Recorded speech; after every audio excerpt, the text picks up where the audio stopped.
Yeah, I'll be on in just a moment. I start at 10 actually, and I use the 9:45 to because I can't log in earlier than 10 minutes before with one of the platforms.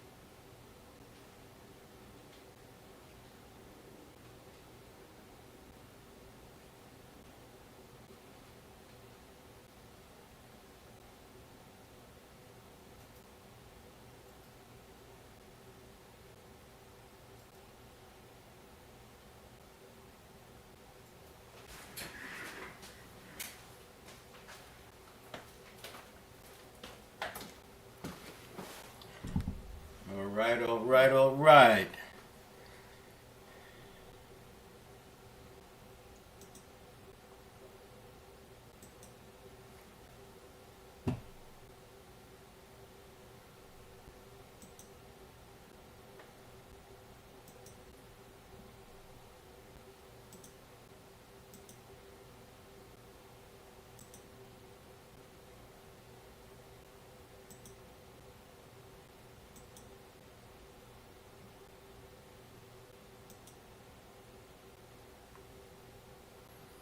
Hmm. There we go. And we'll turn off this one.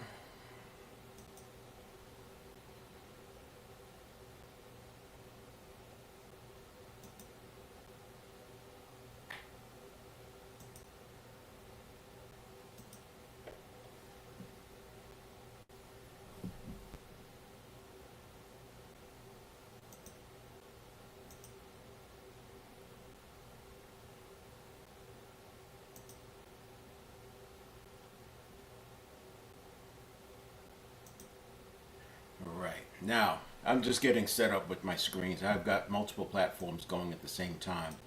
And I do like to make sure that they're all working well together. Technology is interesting because the multiple cameras, the way it treats it is it can change depending on what programs I have running. And as a result, one of the things I'm moving towards is, and it makes sense, less and less technology, even though more can add value when it's working well. The challenge is it doesn't always work well.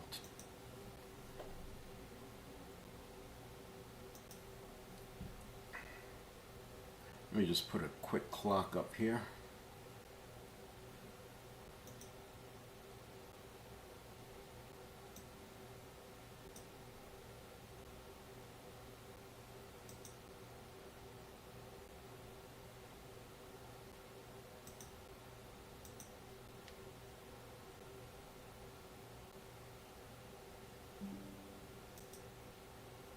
How's everybody doing? Let me know where you're tuning in from, just in the chat. Just make sure I know some people are out there. Where are you guys coming in from?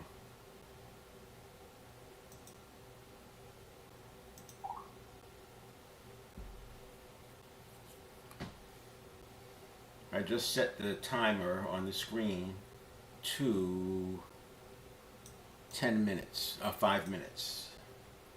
So let's get this one set up.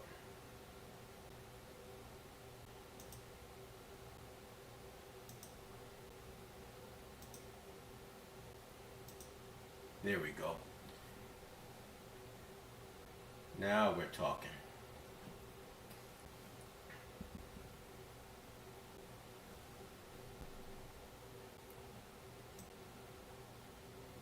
I'm going to put this right here. Yeah, if anybody ever is interested in going live, if you haven't gone live before, I'm happy to have a session like this where we just talk about going live because There's so many different factors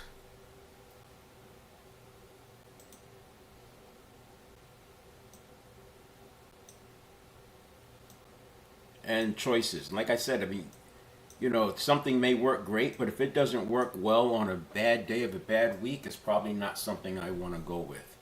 Just because when you're, especially if you have something scheduled, it's coming. The things are just coming so quick. It reminds me of road racing and doing motorcycle track days.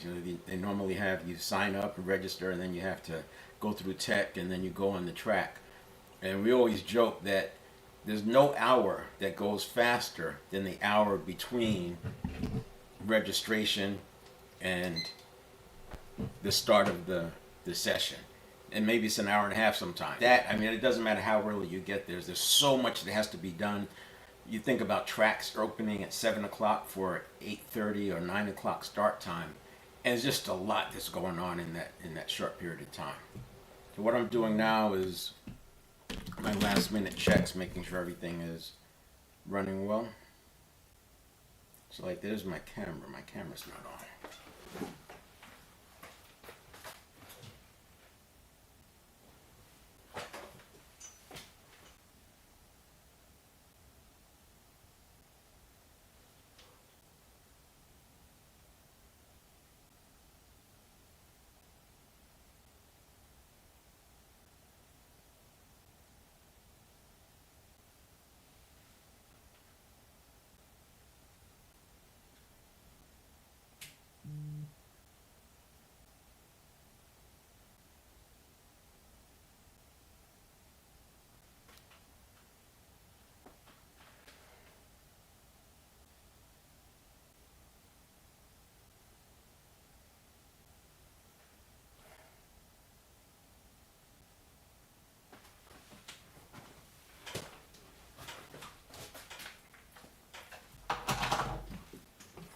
I just figured out why some things were going wrong with my system today. My mirrorless, the DSLR camera's not working right.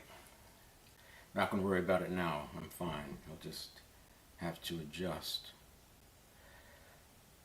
And we got the right things going there.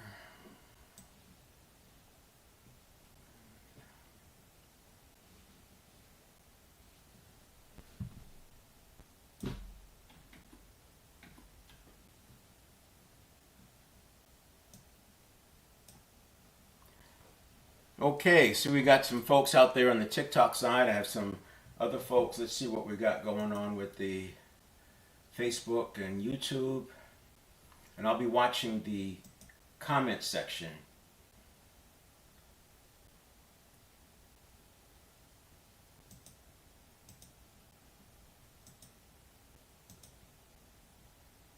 I'll be watching the comment section, so feel free to drop me a note or a question and I'll answer it.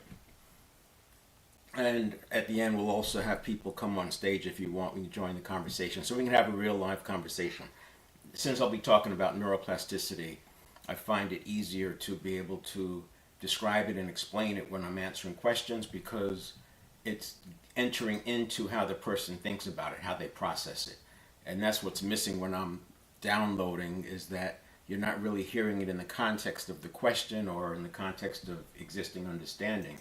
And when we're talking about the network of neurons side, what's traditionally thought of as the subconscious, there's no way of knowing what kind of reactions people are having inside that 600 milliseconds. And that's why neuroscientists will often say, well, we don't know. It depends. Everybody's different.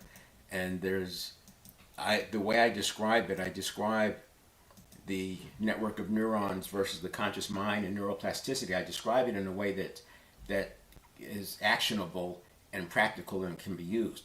Neuroscientists tend to get into the parts of the brain and they get into the exact research and mechanics of the brain. One, because they're focused on they're doing potentially peer-reviewed research, and they have to be exact and they have to build on what came before them. But as a result, it gets very difficult for lay people to understand. When I say lay people, anybody who's not a scientific researcher in that space. And if you start looking at neuroscience, every description seems to introduce a new term, a new definition, and that makes it very difficult to grasp. So that's why I talk about it more in a linear sense, even though we know it's not linear, it's much more like a network. I talk about it like it's sequential. We know it's not sequential. It's much more like a iterative looping system, like looping 2 steps forward, 1 step back, 2 steps forward, 1 step back. It's more like that. And it's happening at millions of bits per second, so it's extremely fast. All right, I've got enough people join in. Let me know if you have questions, comments. We will be doing a masterclass today. I'll be going through the 4 pillars of neuroplasticity. In the process, I'll be explaining how to apply, the 4 pillars of self-mastery, and I'll be talking about how to apply neuroplasticity, because that's a big part of it. Most of what you have learned, have heard, understand when it comes to personal development, changing habits, and things of that nature have to do with the conscious mind side, and that's why they don't work. The conscious mind just can't keep up. So with that, let's just jump in. All right, so we're talking about the 4 pillars of self-mastery: conquer anxiety, strengthen relationships, and create unshakable confidence. I talk about creating unshakable confidence because stability is not actually suppression or control as much as it is immediate recovery, immediate reset. If you look at a car, if you look at a race car driver on the track, you'll often see that if you look in the cockpit, you'll see the hands moving very, very short, very abrupt, but they're moving very, very quick, very quickly. But yet, when you watch the car, it's like super smooth. One of the ways, and I used to teach performance driving. I've also raced motorcycles, and I do track days on motorcycles. And in motorcycles too, when you're coming out of the turn, a lot of times you're managing that slide. It's sliding and you're managing the slide. Now traction control is doing a lot of it, but you're still managing on that razor edge. But on the surface, it looks very smooth. What's going on is that you're looking at the hands through the conscious mind. The way the driver or rider is controlling the vehicle is through the seat of their pants, literally. They have over and over and over, the conditioning happens where you feel the car do a certain thing and hands adjust. So it's not like you're thinking, oh, the car is sliding, let me adjust. No, it's like as that input comes in, as it comes in through the seat, whether car or motorcycle, you're making those adjustments. You're also looking to see the frame in front of you, so you see how your car is shifting within that frame. So you have the eyes seeing a picture, and you have the seat of your pants feeling the vehicle, and that's that adjustment that's happening at that very, very rapid speed, but turns into very smooth. And that's the point I'm making, is that in life and business, stability is actually more about rapid recovery and resetting rather than suppression or control.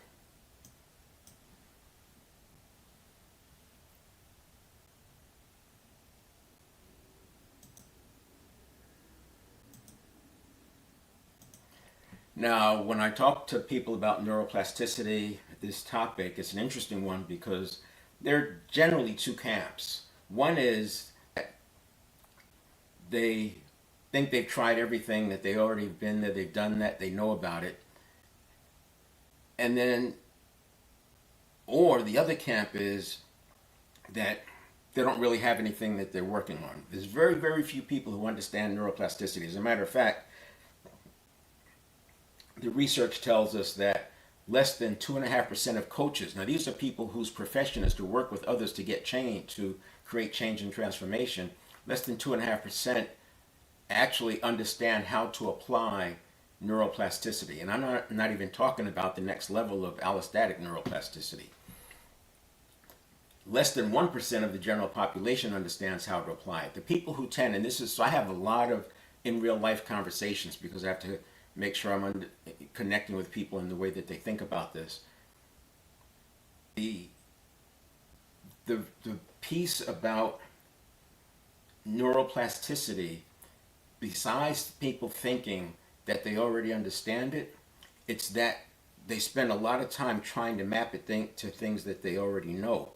And as a result, I find a lot of people have given up. They say, you know what, it's not for me. I can't do it. Or they've just pulled back on their dream. They're saying, I don't. That's not important to me. I won't do that. It's not that it's not important to them as much as it is they believe it's not possible because they think they've tried everything. Now, most of the people I'm talking to are over 40, and there's a different habit set conversation that I have for people under 40 versus people over 40, and part of it is just because of the amount of conditioning that's occurred. But if you look at this slide, the answer to the question, what would you do if you knew you couldn't fail, is seldom, I'm already doing it. What's your answer? If you knew you couldn't fail, what would you do? And whatever that answer is, then we have to say, well, what does failure mean? What does failure look like? And if it's something that's keeping you from doing what you really want, what your heart says is important to you, then what is it that you're afraid of? And that's different from I've given up, or not I've given up, but it's different from it's not important to me anymore. This is how I break through that facade that says it's not important to me anymore, when really what they're saying is, I don't think I could get there. I don't think it's possible. I don't think it's available to me. I don't think it's possible. Now, even if the answer is I'm already doing it, and I find it's less than 1 out of 10 people whose answer they're already doing it, and with those people we can refine it and go to 10x, because once you're doing it, then there's an opportunity for 10x. But for most people, they can't contemplate 10x because it's just too much. But if your answer is already that you're already doing it, is it a watered down of what's actually in your heart, or is it what you really intended? When you say I'm already doing it, is that the real it, or is it some watered down version of it? Now, a similar question is, if you knew you could fund your desired lifestyle, pursuing purpose and passion, what would you be doing? And this is another one, because people don't believe that they can achieve their purpose and passion or pursue it and make a living. Now, I'm not going to tell you it's easy. It's difficult because monetization takes you down a different path, and you have to deal with a lot of constructs that center around revenue and activity, etc. But I will tell you it can be done. And I'll talk about that a little bit, but this is the nature of the work, transformation. So the context here is transformation. It's like my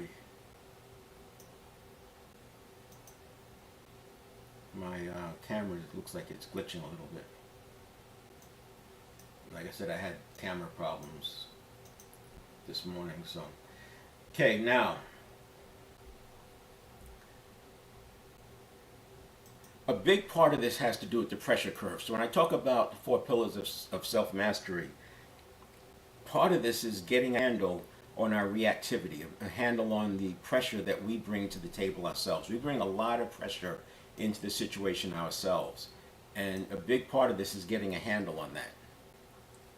I have this pressure curve up here, the inverted U, and this is showing that this is our optimal pressure zone, like the Goldilocks. More than disengaged in boredom, but not so much that we feel overwhelmed. And if you just wake somebody up in the middle of the night and say, the pressure that you're feeling, where's it coming from?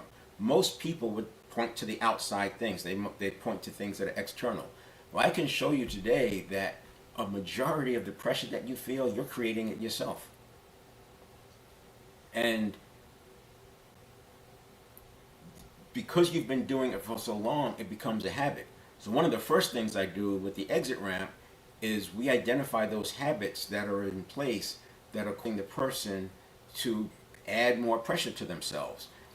In other words, if being an optimal pressure correlates with showing up as the best version of yourself, and I can show you that you control the majority of the amount of pressure you're feeling, it's a game changer. Then suddenly the things that you thought were not available to you, maybe because you've had anxiety spirals, or maybe you've crashed out, or maybe you have this fear of losing control, whatever it is, once you recognize that you are actually in control of the majority of pressure you feel, like I said, is a game changer. Now, people are going to challenge me on that, and I'm going to show you why. And I hope that if you have questions about it, you'll chime in, throw a note in the chat, a question, or even come online. We'll talk about it. But outside of this optimal pressure, you have unpredictable results. You have anxiety. Others' action change your results because once you're compromised in your own coherence, then small inconveniences can cause big impacts. And we know this, right? Because the more stressed out you are, the less tolerance you have for surprises and unexpected. And then, of course, uncertainty causes a lack of confidence. And when you get outside of this pressure, you're going to have uncertainty. So here's a view that we look at. The upper limit is like this ceiling that we have, artificial ceiling.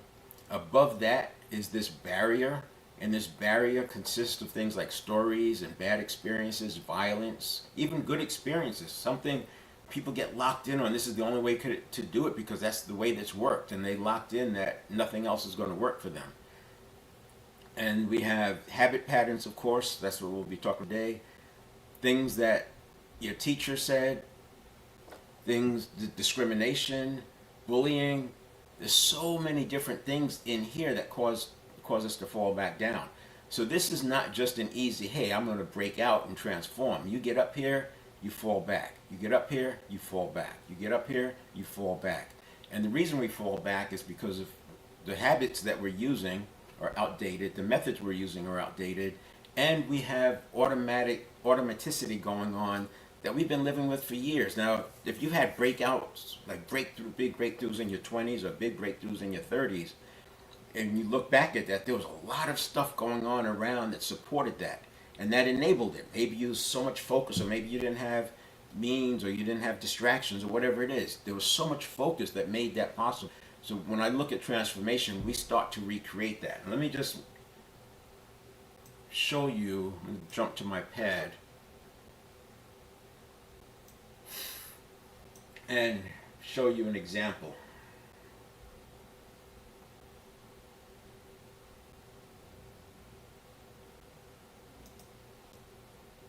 So if I do this, let me go here, and we're going to add this to the stage.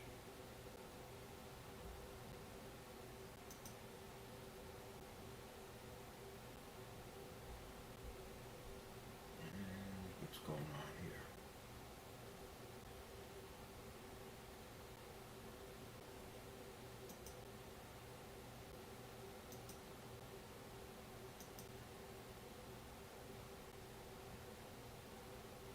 I want to have both of these up at the same time.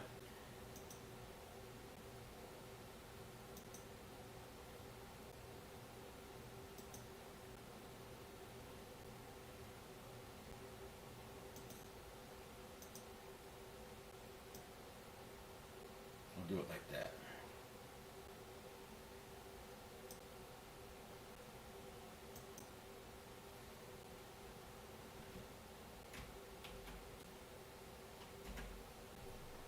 So I was doing something on my other platform because I had to replace the camera.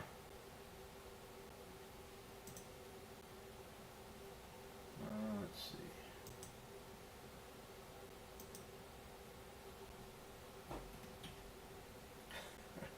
Well, for those of you who are on TikTok, you don't see what's going on, but it's kind of comical.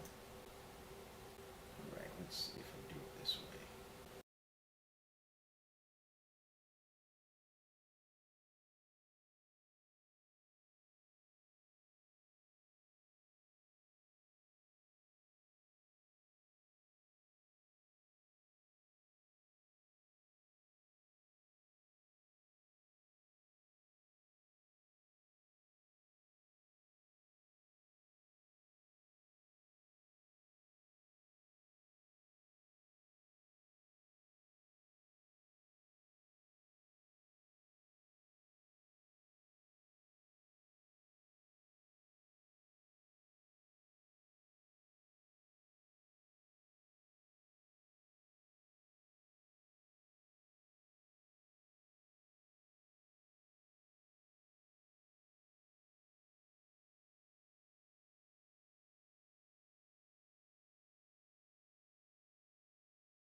this will work.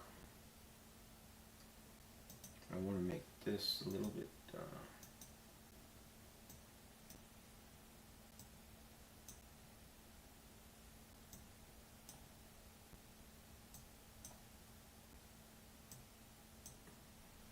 Okay. Over there.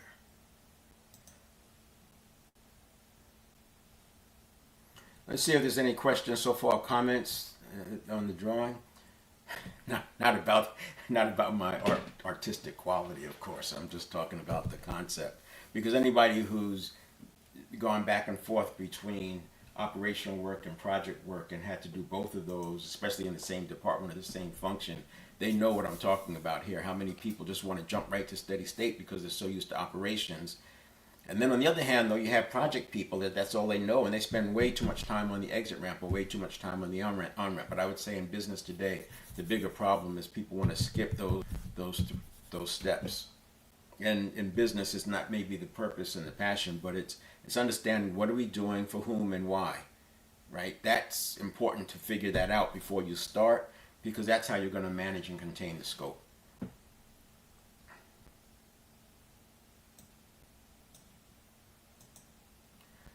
Now, I just explained how this process works when you leave the comfort zone and start moving above through the barrier. And by the way, when you're going through this barrier, you get a lot of cognitive dissonance.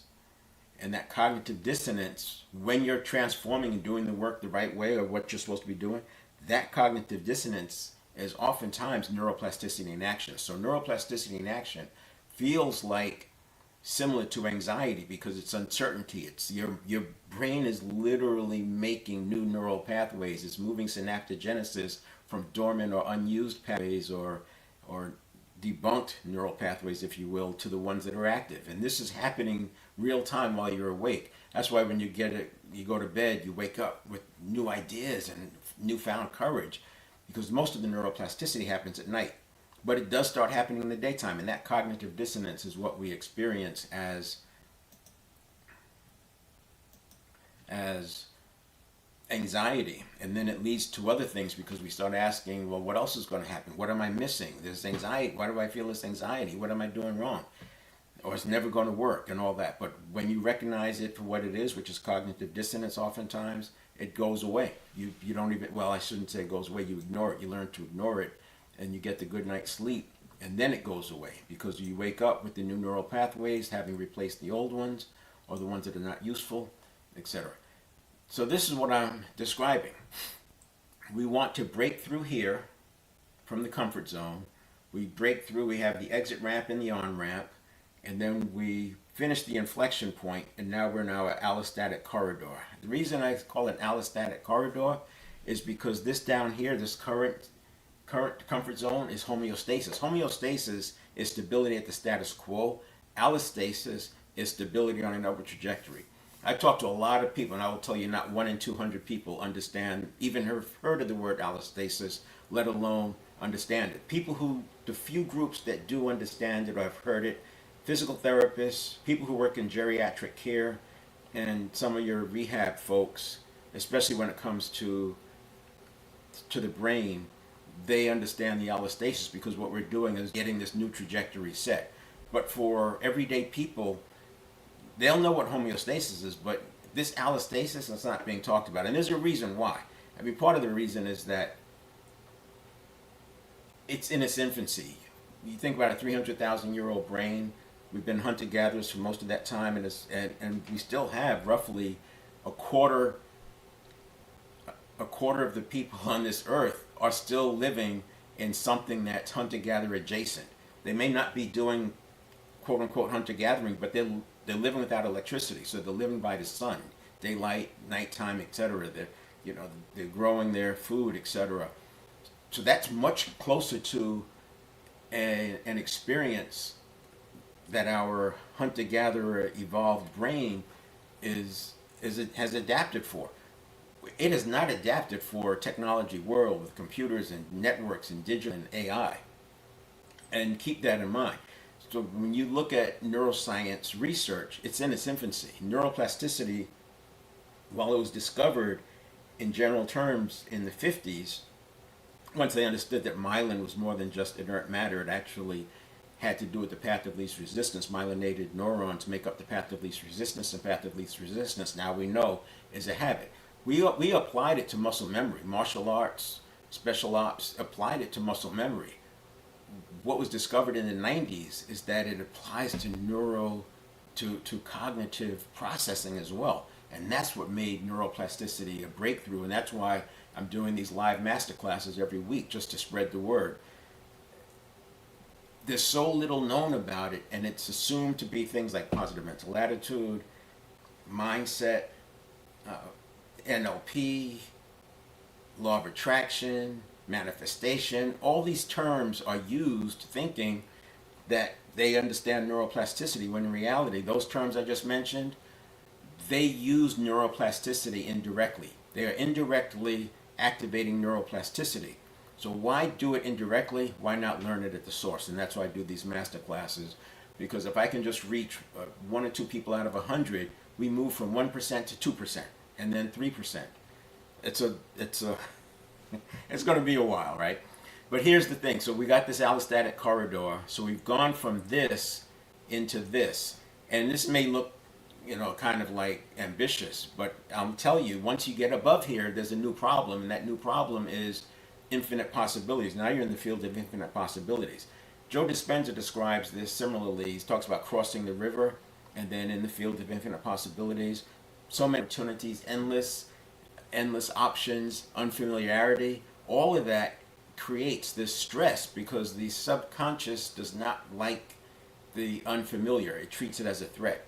So a big part of what we do with this pressure curve is retrain ourselves. That's why I have the 7-step reset you see behind me. We retrain ourselves so we don't add more pressure into this situation.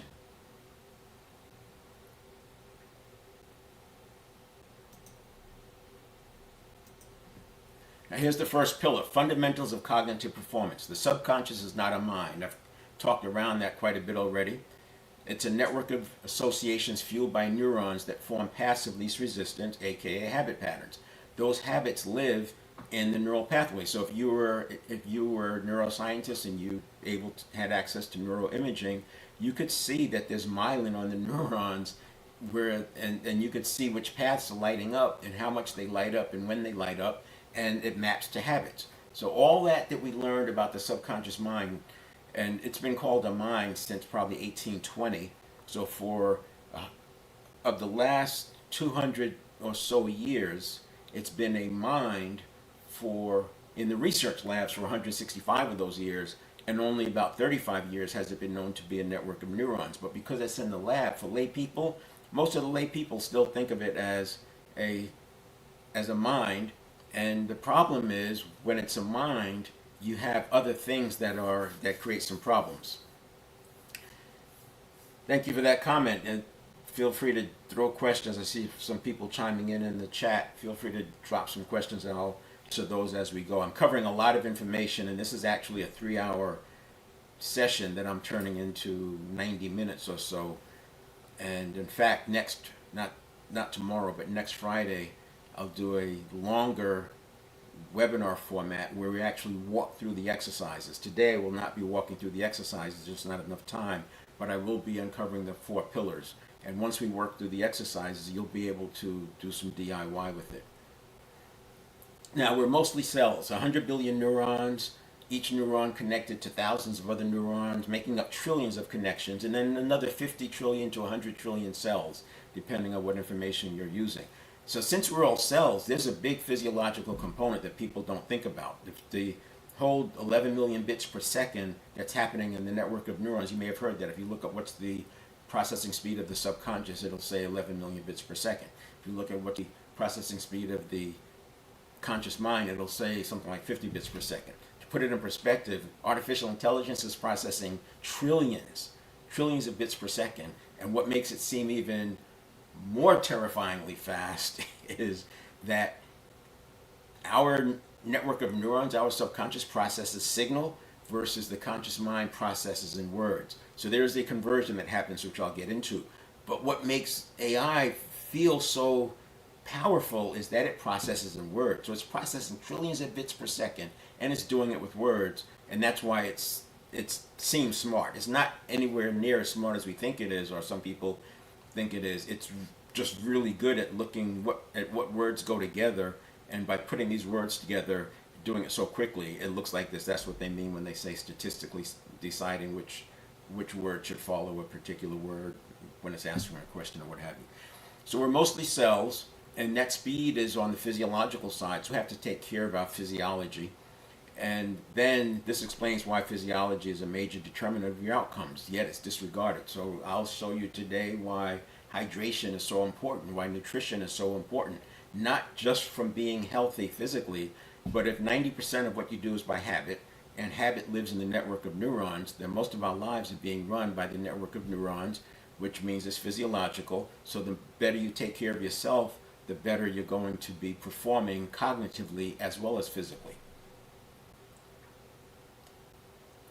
I've been talking about this for the last 4 years, and while it's difficult for some people to understand and grasp, it's not that it's difficult information.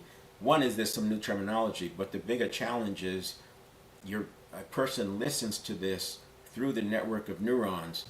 So the message is coming in here, but the conscious mind doesn't engage until a half second.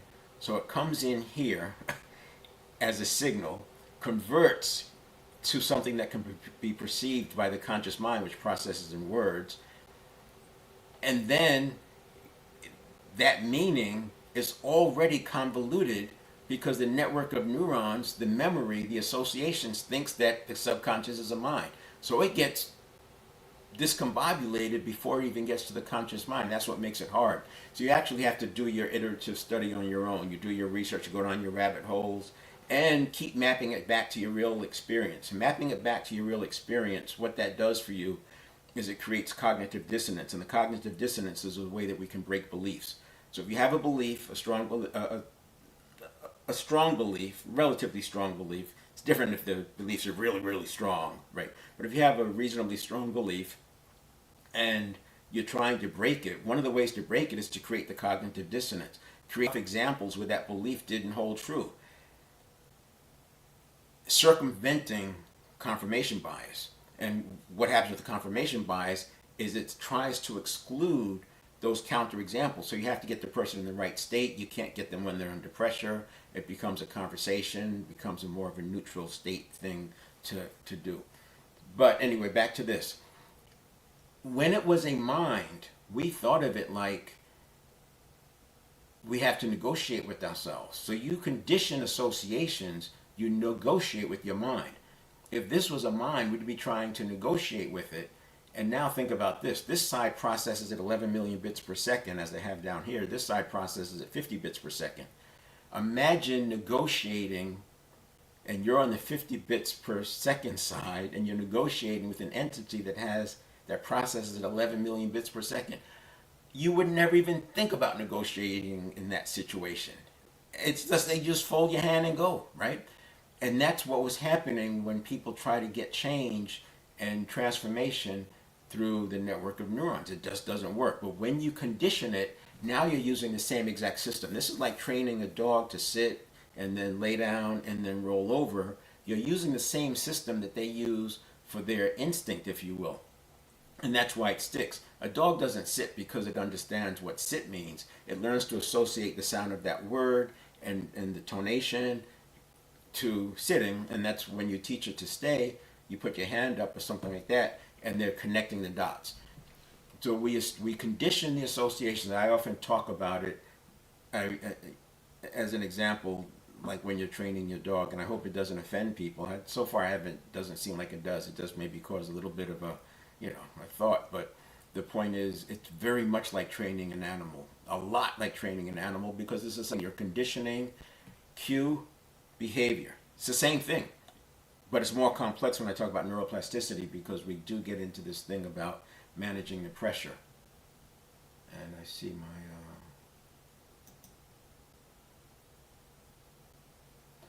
I see what's going on. Hold on. I see that I have one camera mirrored and the other one is not.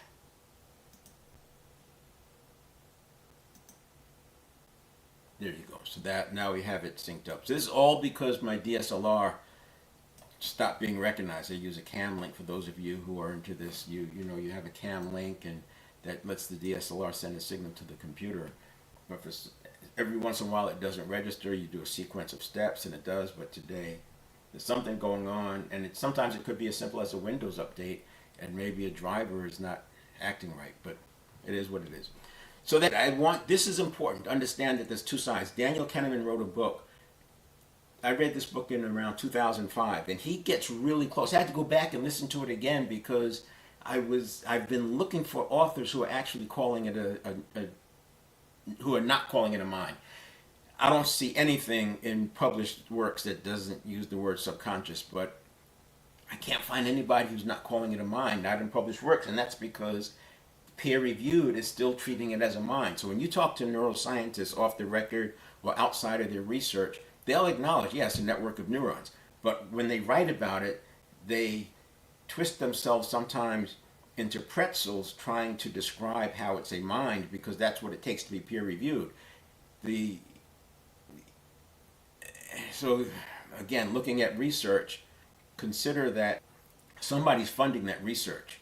Research takes years. John Baj, the author of the book Before You Know It, he studied priming for over 20 years. Fascinating. And one of the outcomes of that is priming has nothing to do with the weight or the magnitude or the accuracy of the prime. It has to do with what comes first. So you can have a low probability, low accuracy item come in before a high probability, high accuracy item, but the sequence is what rules. This is how you can get somebody to be worrying about the wrong thing just because of how we prime them. You can prime them on something that's probably never going to happen. They do this in politics a lot, but they get people focusing on the wrong thing and then they go off on the deep end. So anyway, in the book, Before You Know It, not Before You Know It, Fast and Slow Thinking, Thinking Fast and Thinking Slow. This is what he's describing. Daniel Kahneman in his book. So I went back through and read it recently, and he's describing the network of neurons in the fast thinking, and he's calling this the slow thinking. So if you read the book, Thinking Fast and Thinking Slow by Daniel Kahneman, K-A-N-N-E, I think there's an H in there in it somewhere, an M-A-N-N. Anyway, Daniel Kahneman, if you Thinking Fast and Thinking Slow, you'll find it. He describes this very, very well. And the reason he does is because it was the neuroimaging that came about in the 90s. That's why, and it's called the decade of the brain, because there's the breakthrough that, wow, it's network of neurons and muscle memory that works with muscles. It actually works the same way. The nervous system works the same way with cognitive processing. It's like, boom. But he still talks about it as a mind. But when he describes it, he's describing what's going on with the network of neurons. It's very cool.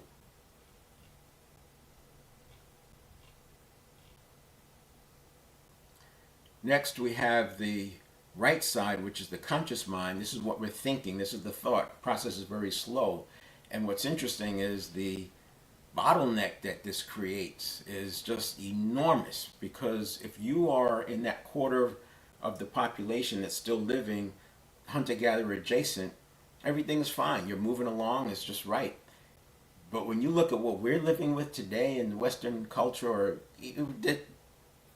let's call it the industrial, post-industrial era, post-technology era, it's not, we can't keep up. The 50 bits per second is not designed to keep up with the speed of technology and networking and all that. So the step one, let me back up, do a better segue. So on my 4 pillars, we're going to go through. Step one is the fundamentals and levers, and that's the understanding. So I'm into that right now, right? We're talking about the network of neurons. We're talking about the conscious versus unconscious, etc. Next, we go into habit mastery. And even though habit requires state mastery for it to be totally effective, I do habit mastery first, because I have to, some people don't believe that they can change habits. I mean, emotional intelligence told us that you can't change habits, you can't change, essentially, and right? That was in the 90s. It was It actually was created in the 1990s, popularized in the mid 90s, but that was around the time that the neuroimaging was telling us that it's network of neurons, so it was too new. So emotional intelligence content still says you can't change.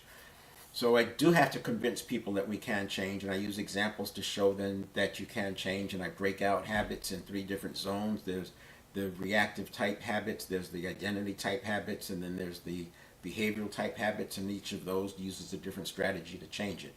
Then we have state mastery. This is what I was getting to when I was talking about the pressure curve.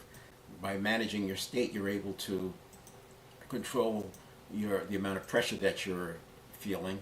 And then the performance hygiene. This is an important one. I added this one later because there are people who do everything right and then get knocked off course, and you never know when that's going to happen. You never know when they're going to get blown out the water because of some surprise that happens. Some bad. It could be a bad actor. It could just be a change, but they run into this area where they get overwhelmed very quickly. It throws them into a loop, and they lose it. Well, guess what? A lot of that time could be improper nutrition, hydration, exercise, etc. But a lot of the times, it's some relationship, some little T issue from when they were 5, 6, 7 years old. Little T being some small trauma thing. It doesn't elevate to the state of trauma, so I call it little T. And I use the example of a kid gets ice cream knocked out of his hand, and people who he or she loves are laughing at it, right? And that laughter creates this wound, and they realize the world is not a safe place, and it's little T, and they suppress it, and they've suppressed it over and over. And then, as an adult, they have a interaction with somebody, and it somehow reminds them of that time when they were 5 or 7 years old, and next thing you know, they start anxiety spiraling because they get all these associations triggered. And it happens even more so when you're above the line, because up above the line, there's so much unfamiliar, and the brain is constantly looking for the next shoe to drop, looking for, where's this anxiety coming from? Remember, excitement and anxiety have a similar signal, a similar architecture. That's not the word I want. Similar energy, right? Energy's going through the neural pathways.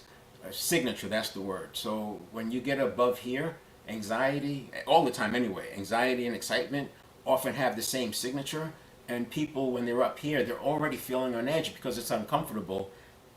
And they're excited, but it's treated as anxiety. And next thing you know, they go back down this hole. By the way, the spoiler alert is that here we're living by habit. 95% of what we do is by habit.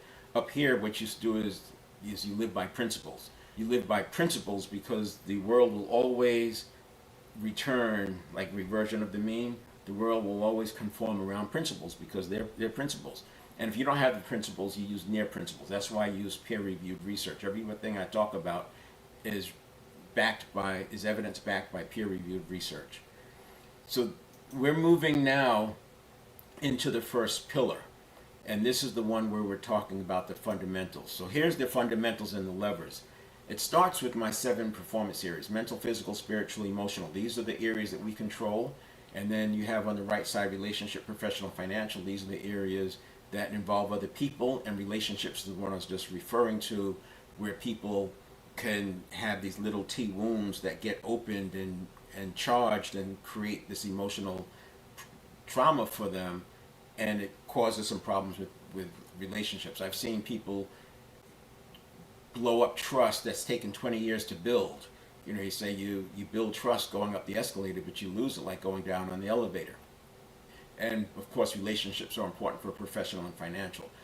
And what we do is we run laps around the mental, physical, spiritual, emotional, the ones we can control. Now, these are easily controlled initially, spiritual being the higher self, not spiritual realm.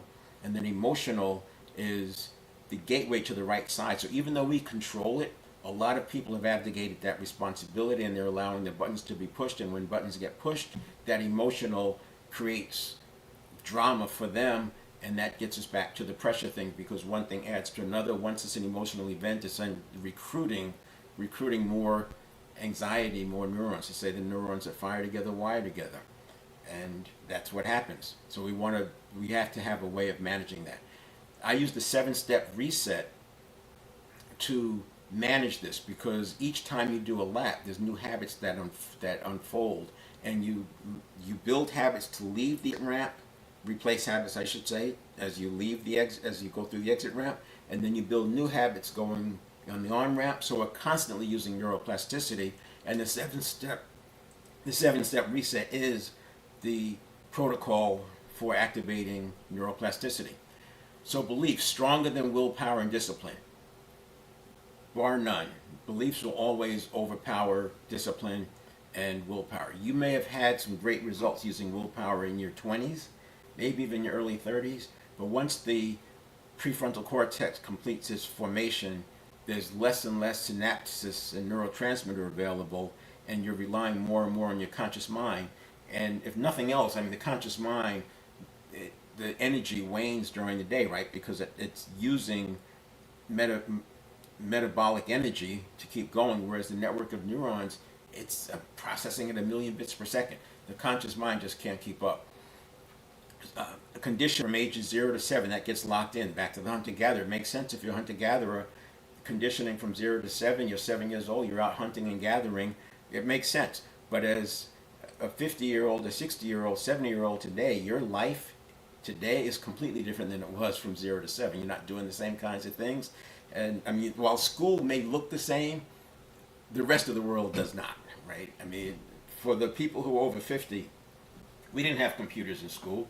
We didn't have laptops. We were doing papers on typewriters where you had to use whiteout and lift-off tape and stuff like that. Word processors showed up, I want to say, late 80s. In the early 80s, word processors where you can backspace. But before 80, if you went to school before 80, you were doing typewriter and liftoff and whiteout. So when those folks can type 70 words a minute with accounting for errors, they were typing. And then we have priming. It can cause anxiety and hijack emotions. I already mentioned how priming is more about what comes first and not the accuracy or the weight or the probability of the thing is what comes first. And that's problematic, because that means you can be primed with stuff that's not even likely to happen. I use an example of, since the unconscious looks at threat, there's an assessment about threat. And that assessment could be low, medium, or high. There's another assessment. What's the probability that this threat will materialize? Again, it could be low, medium, and high. Then there's another assessment that gets made. And this is happening in milliseconds, thousandths of a second. Another one is the urgency. How quickly do we need to deal with this? Low, medium, or high? And going back to a hunter-gatherer, which, by the way, makes neuroscience makes so much sense when you look at it through that lens. Rustling in the bush is a stimulus. We have to first determine, is it a threat? Is it a high threat, medium threat, or low threat? If it sounds like a bird, it's probably a low threat. If it sounds like a bigger animal, like a tiger, it's a high threat. So then the next one is the probability that this threat will materialize for me right now. If the bushes are way over there and there's a river between you and the bush, the likelihood of it materializing is low, or at least medium, and the urgency is low. So you get the point, right? But if not only was it the rustling in the bush, but you could see the orange like it's a tiger, now the probability is high, and the urgency, if there's nothing between you and it's high. Now, that makes sense for a hunter-gatherer, but as a business person reading an email, do we want to have that many things coming across in a year? High, high, high. I don't want that many coming across in a year, let alone a day. You don't want more than, in my opinion, more than one or two high, high, high in a year. And if you're getting more than one high, high, high in a year, then maybe you need to put some structural boundaries in place so that doesn't happen. And then we talk about that. Whereas the hunter-gatherer didn't have that ability because there's just bushes. And then they came up with weapons, et cetera, afterwards. So the mindset, fixed mindset, a lot of talk about mindset, and it's become sort of like a buzzword. And while there is peer-reviewed research around it, the more important thing about mindset is getting back to a growth mindset very quickly. We go into a fixed mindset when we're under load. So back to that U-shaped curve, the inverted U, it's very easy to fall into a fixed mindset. And a lot of times when I'm coaching with somebody, they'll go into a fixed mindset. They don't even know it. These people pride themselves on having a growth mindset, but they don't recognize that in one conversation they can bounce back and forth, and sometimes they get stuck and fixed. So we really want to have an awareness and then moving to back to a growth mindset. And I'm talking about in seconds, not minutes or hours. And then the last one I have is under the fundamentals is physiology. And I've already alluded to it that if 95% of what we do is by habit, and habits are the path of least resistance through a network of neurons, then 90% of our lives are by physiology. And when you look at the nervous system, 50 trillion cells, 100 billion neurons, it's running a lot, it's governing a lot. And all that governing that it's doing is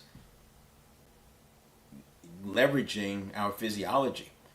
The better you are physiologically, the better you're going to be at cognitive processing. So I say use neuroplasticity to reset your conditioning. And that's the theme that's going throughout this. I talk about using neuroplasticity to reset the automaticity. The automaticity operates at the same speed as habits, and that's where we start to make the progress. So here's it. The step one, fundamentals and levers. These all interact with each other. Beliefs can drive the habits. And by the way, you notice that in my, hold on a second.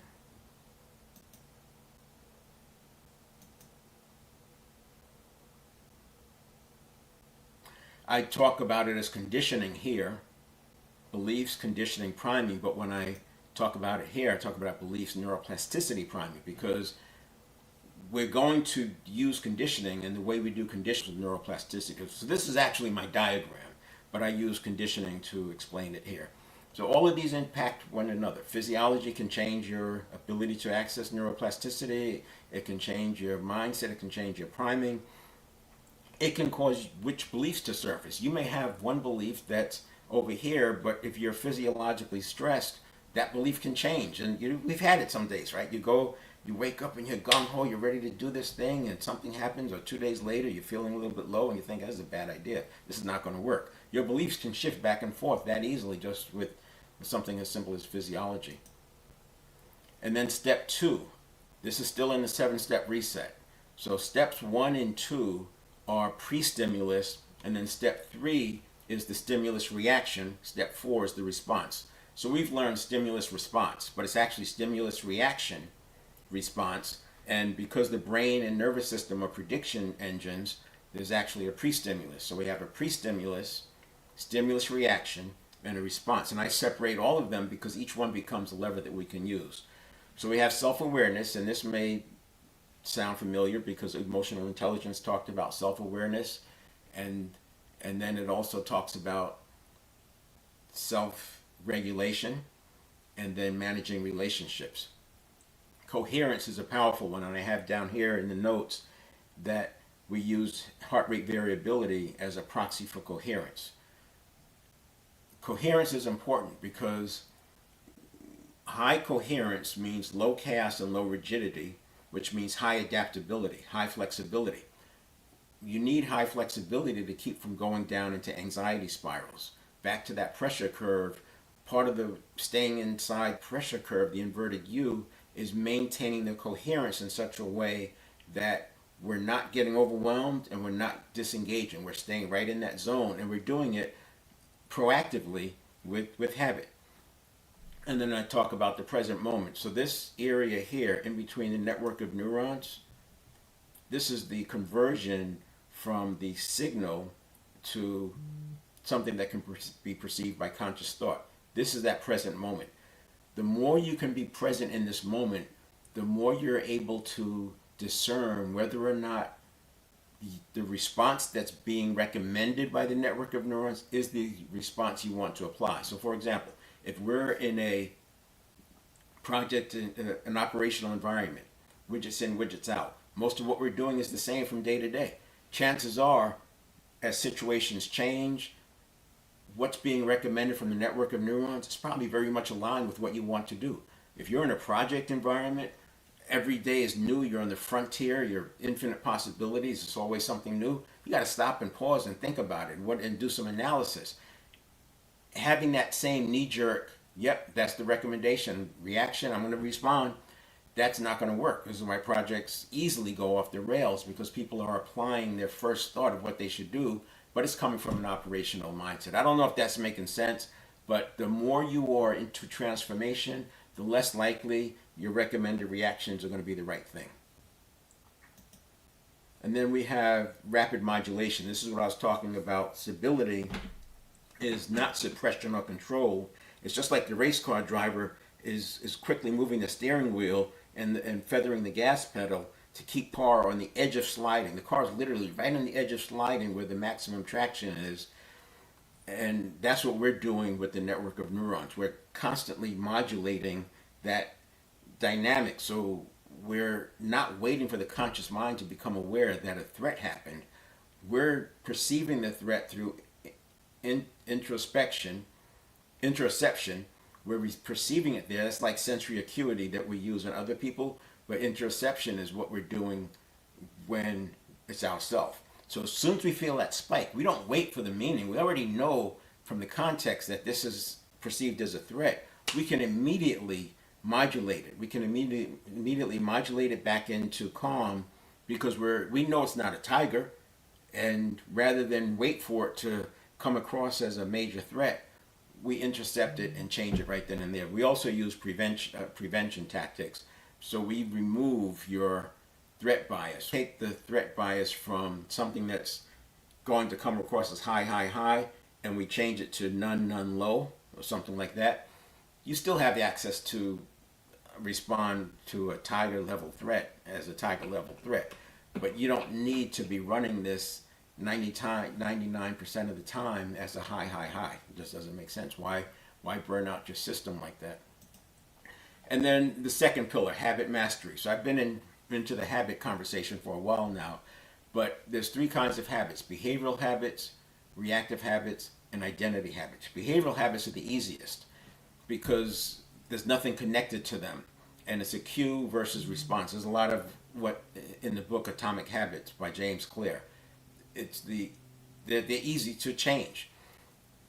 Reactive habits are difficult. Reactive habits happen very early on, and there's three major inputs. External stimuli, like the rustling in the bush, right? You react to that because you think it's a tiger. Cognitive biases fire at the reactive moment, so now we have cognitive biases sort of escalating threats, and then we have identity habits, which are also difficult to change because they include both behavioral habits and reactive habits. Identity habits are constructs like personality, identity. These are constructs, and you don't change constructs at the construct level, you change them at the elements level. I see some people joining in. Hello there. We're going to go for another probably 45 minutes. If you have questions, drop them in the box. I will answer them as we go. And if there's time or enough interest, I'll also open up and come on stage and have a conversation about it. Eventually, I'll be inviting people who have some experience in this world so we can have some dialogue and conversation. I do hot takes. I did a hot take yesterday and a hot take the day before, and I would definitely have people in those hot takes because I can bounce ideas back and forth. Those hot takes were about cognitive biases and also leveraging the easy to change behavioral habits to change the amount of reactivity we're going through in a day. So we get back to the reactivity habits. There's four layers of reactivity. The one is an internal threat, and this could be like, I call it the hater reflex, where on social media a person sees a post and they start lashing out and attacking the person's character. They don't even know the person, but it was an internal threat. It triggered something internally, that some little T, and they lash out because they get really uncomfortable. Other people might be doing it on purpose, but I'm talking about that internal threat kind of response. The other form of those internal threats is that there are people who've catastrophized so many times that they've made these associations in their brain that this equals that. And just because it's an inconvenience, it is treated as a major, major problem, and that's because it's got associated with it. So those are internal threats. We can solve those because you can use logic, you can do some reframing, we can use some transformational vocabulary, and that was what I was referring to when I said the hot take was we can use the easy to change behavioral habits to stop doing the cues that trigger the reactivity habits.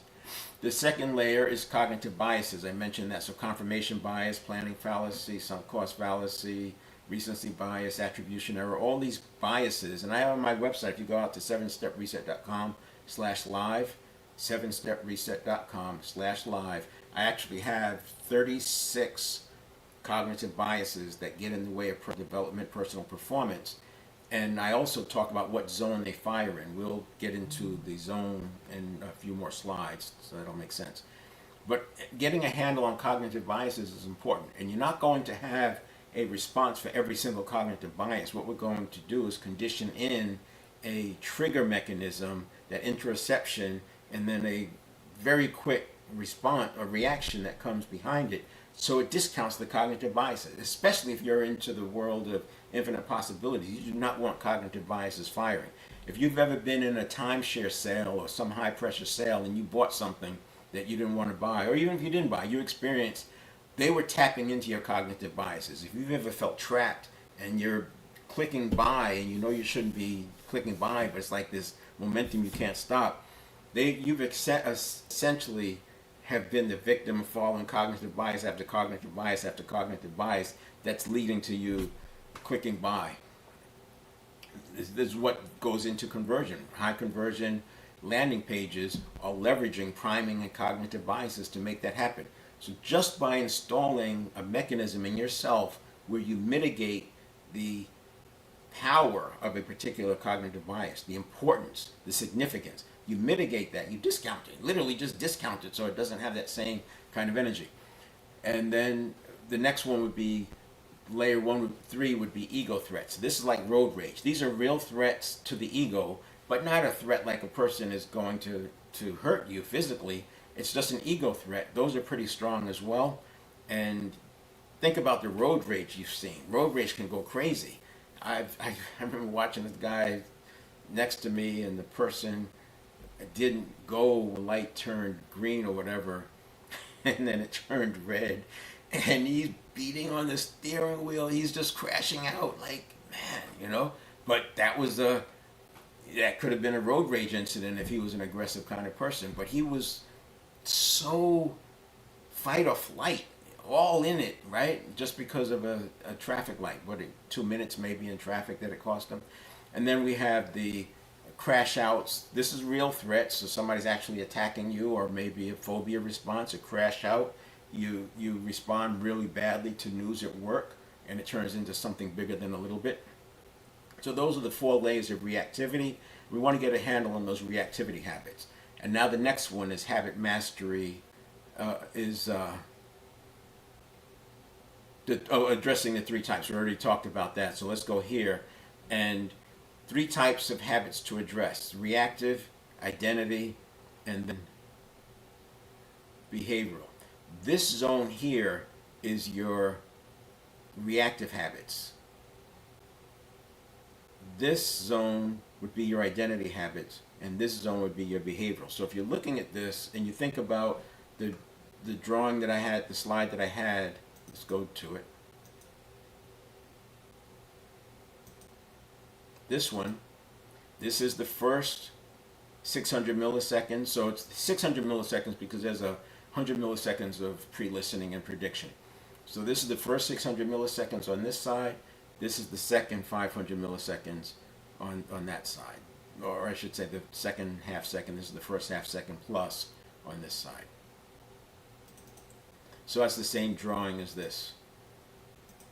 So here's your reactive, your identity, your behavioral. And that's why these are easier to change, closer to the preconscious surfacing. And this is the conscious mind side.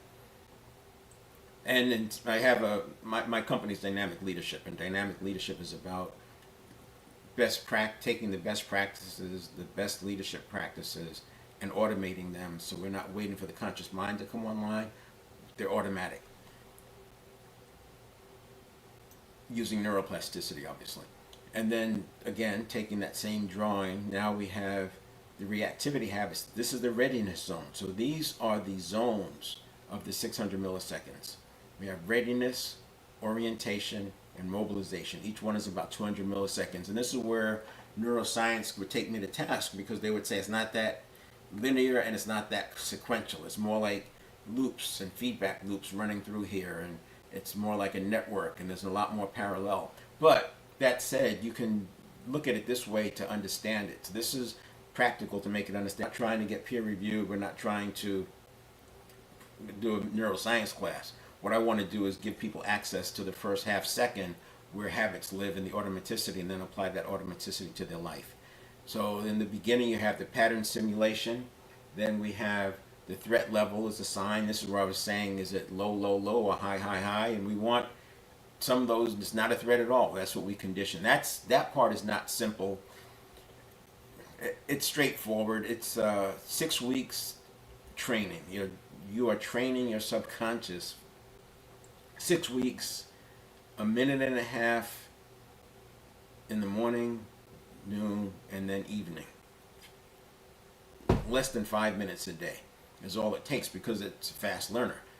But you have to train it over and over and over, the same way you train your dog to sit, lay down, and over. You don't just do it one time and walk away. You have to reinforce it, and that's why we have 6 weeks. 6 weeks gets it started and going. The first 2 weeks you get started and going. The middle 2 weeks you're starting to see it show up, and then the last set of 2 weeks, weeks 5 and 6, you can really use it under pressure. And in that, we rewrite the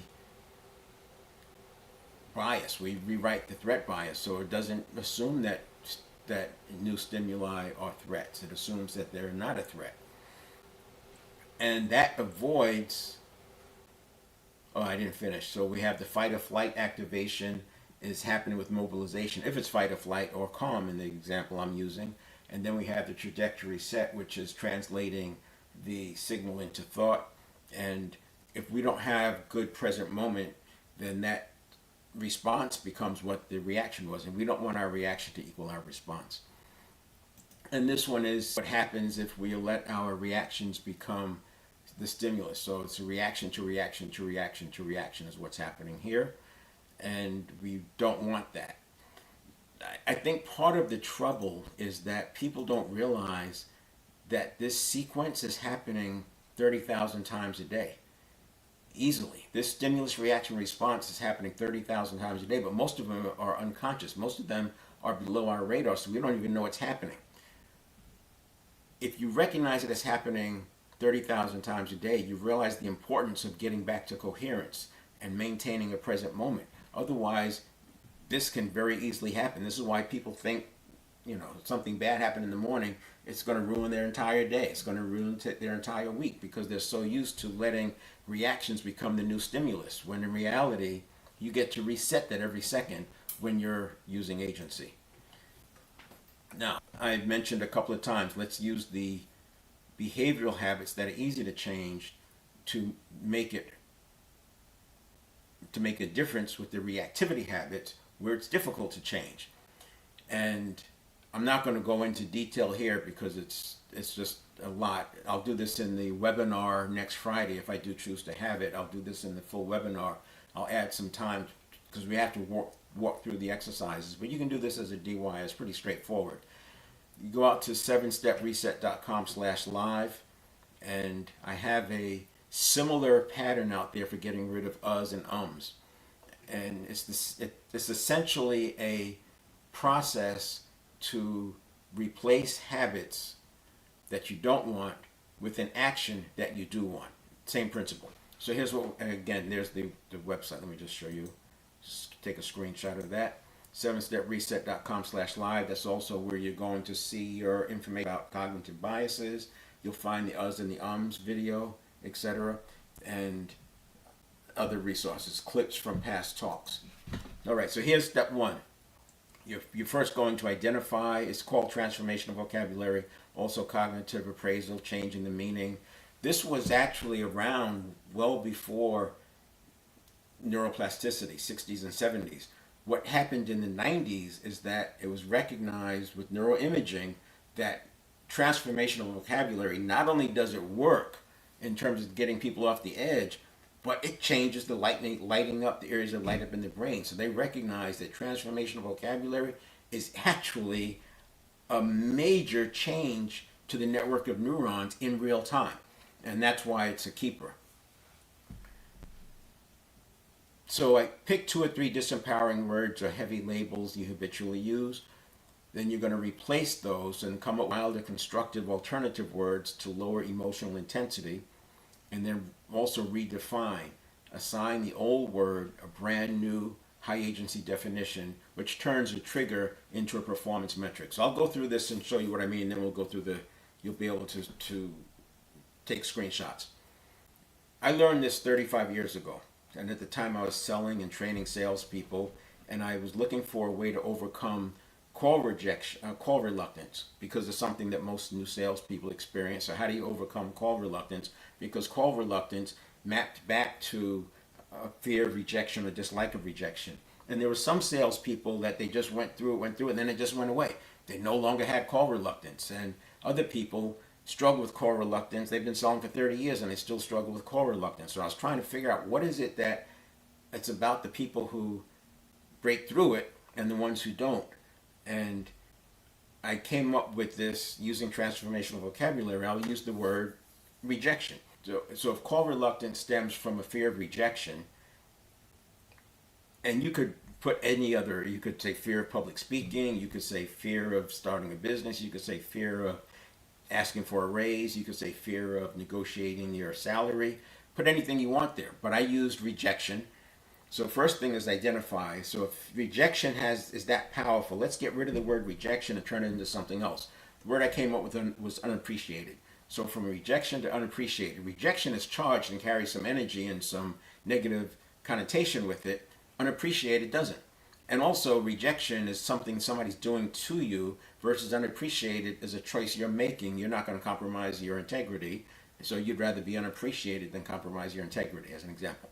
So we replace it. You go through a process to replace it. This is what, like the uhs and the ums. This is replacing the ums with a pause. You're replacing it. You come up with a milder constructive term. So we get rid of rejection, and it's unappreciated. Did you make the sale? Did you make the appointment? No, they didn't appreciate the offer. And move on. It's not, I was rejected. No. And then the third, this is what makes it really powerful. And everyone who uses this approach doesn't teach this part of it. But what makes it powerful is redefine and assign the old word with a new high agency definition. So I took rejection and said, if rejection is that powerful, let's turn the word rejection, redefine it to, if I don't pursue my goals because of fear, that I'm rejected. What we're doing with that is we're taking a myelinated neural pathway. It's been fired, has a lot of emotion, it's been built over years. It's a strong neural pathway, and we repurpose it. So we're not trying to break down the myelin because it's not easy to break down. You can move the synapses with synaptogenesis from that pathway to another, but that pathway is still going to be strong. So we leverage it by redefining it to rejection is not pursuing my goals because of fear. Now that fires it, and then there's a process. I'll show you. That's what we'll get into the slides of how to do it. So screenshot that, because you have to do that step first, and I would recommend doing 3 or 4. I went from embarrassment, I took embarrassment and changed it to amused. So instead of embarrassed, I was amused because I was doing public speaking at the time. And one of the things you always get concerned about is I go up there and my zipper's open, or, whatever, you got a stain on your shirt. And, it's like, oh, it'd be so embarrassing. Well, no, it's not embarrassing, it's amusing. So I change it. So it takes the energy. Guess what? When you take that energy out of it, it's easier to go up on stage and speak. And then I also used overwhelm to time to chunk up, or time to group. That's the reference to we can handle 7 to 9 chunks of information. So if you're feeling overwhelmed, it's because you are exceeding that 7 to 9 chunks of information that can be processed by the conscious mind at a time. And by chunking up, you're grouping it. So now we're back down to 5 chunks. Same way if you want to remember a string of numbers, it's instead of remembering 386, 579, 42, you could remember 386, 579. That's easy to remember. You're chunking them, you're grouping.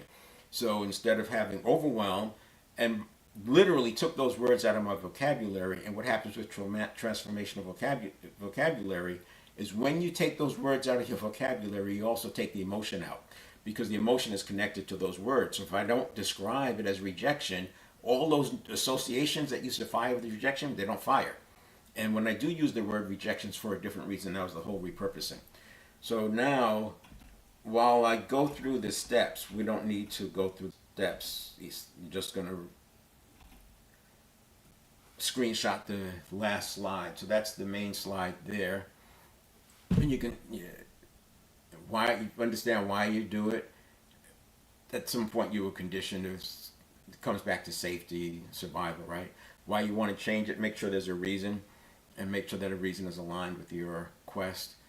Imagine bad news, and then I'll just let you watch the video on uhs and ums on the 7stepreset.com/live. And then we have steps 8 through 11. Take the heavy disempowering word. This is the replacement. So the first one was the replacement. This is the redefinition. So here's where you're installing the new definition. And the last step is spend a few minutes daily for a couple weeks just jotting down, writing down how the old word rejection, it has a new meaning of not following through on your goals because of fear. Now, when I talk about moving from using behavioral type habits to reduce reactivity, I'll also talk about creating structural boundaries, because if you're not there, it can't happen to you. So one of the easiest ways to stop reactivity is to not be there. And I don't mean, when I say structural boundaries, I'm not talking about the passive aggressive stuff. I'm talking about healthy boundaries. So put in structural boundaries, and sometimes transformational vocabulary can be seen as a structural boundary. Then we have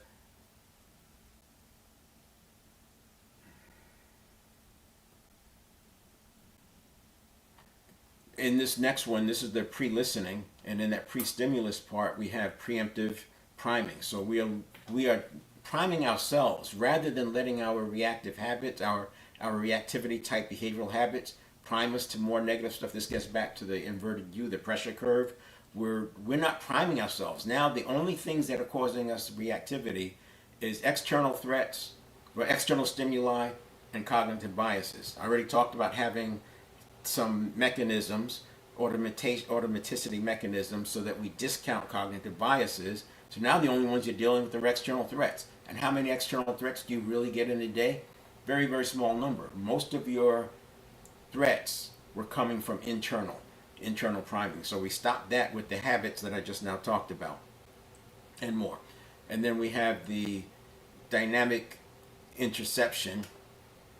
And this is like when I was describing the driver, moving the steering wheel very rapidly just by the seat of their pants. That's what we're doing here. You feel that spike come up. Don't wait for it to turn into meaning and a threat and a trajectory that's going off into spiral land. You change it right away. Whether it's conditioning in a breath, taking in a breath. In this zone here, we do a lot of the positivity exercises, that 6-week exercise, because we want to just eliminate it. We don't even want them to happen. But when they do slip through, you can use things like a breath, you can use things like an anchoring back to a positive state or a blissful state, something like that. Same thing with this dynamic modulation. So we have the interception and the modulation. This is just automatic, adding automatic changes that you already know. So box breathing, the 4-7-8 breathing, taking a deep breath, breathing out through your nostril, looking away, standing up tall, going outside. These, just anything that, standing up, looking out the window, anything that you can interrupt your pattern. But what I'm showing you with these curves is that the earlier you do it, the greater the impact and the less effort. If you wait too long, it takes a lot more effort and the impact is very small. So we want to automate those things here. If I'm getting that little spike coming up because I got bad news and I feel that spike coming up, I know it's not a tiger, so why let it materialize into something bigger than it's not? As soon as that little spike comes, I can immediately look away and say, this is not that. What else could it be? whatever I've conditioned in, I have different ones I use, it arrests it before it even starts. And now, instead of it recruiting other neurons, and because when it's trying to figure out what's the meaning, it's recruiting other neurons, it's neurons that fire together, wire together, more associations, et cetera, et cetera. So the earlier we get it, the better we are. And if you wait till after here, you have dynamic regulation. That's your last shot because now it's preconscious surfacing. What's interesting is when you look at emotional intelligence, most of emotional intelligence regulation begins here. So that word regulation is self-regulation is more like prevention, modulation, regulation, but the prevention and modulation is done over here, and so it's sort of out of scope with emotional intelligence because most of what they're talking about is conscious mind, stuff done with the conscious mind. I'm using neuroplasticity, and it's accessible to anybody, using neuroplasticity to automate that regulation and turn it into modulation, just like that driver making the car look really, really stable by many, many micro inputs. And that way, now we're looking at regulation side, not as regulation, but now it's corrective action. So we're going to avoid the corrective action by doing it early. And if you wait even longer, now it's cleanup. So we don't need that. So we saw this one already, and I think I've made the point there. And then this is the same slide. Here's some things that you can do though in the readiness. You can change your perpetual question. So instead of asking a question like, am I safe? Am I going to be okay? Why can't I do anything right? You're going to ask a more empowering question. And then the orientation. This is your conditioned trajectory bias. This is what I was talking about, where you create your new trajectory by letting the subconscious assume that it's not a threat. And then we have firing a pre-trained anchor. So I do 15-second inhale, 15-second exhale is one of my rituals in the morning while I'm hydrating. That 15-second inhale and 15-second exhale, and I do a top off and a bottom out. So I use a watch, and it buzzes at 15 seconds, but I always have room. And so at the 15-second mark, I top off, which is you'll see in the breathing exercises coming up soon. And then at the bottom, I bottom out. So I'm exhaling, I get all of it out, but then when the buzzer hits, I get the rest of it out. And these are like martial arts breathing exercises, but there are books, entire books written on breath work. Breath work is so powerful. And let's see.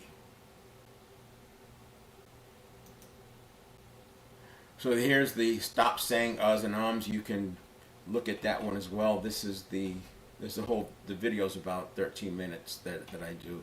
So here's your steps on that one. Again, why do you use filler words? For safety, because the teacher said don't, what are you looking at the ceiling for? It's not in the ceiling, so we start saying to hold them at bay. Why do you want to change it? Because if you're telling a story to inspire somebody, you mess that story up when you start saying especially if you're using predictable ums. There's some, and these are unconscious. People don't even know they're doing it, the kind I'm talking about.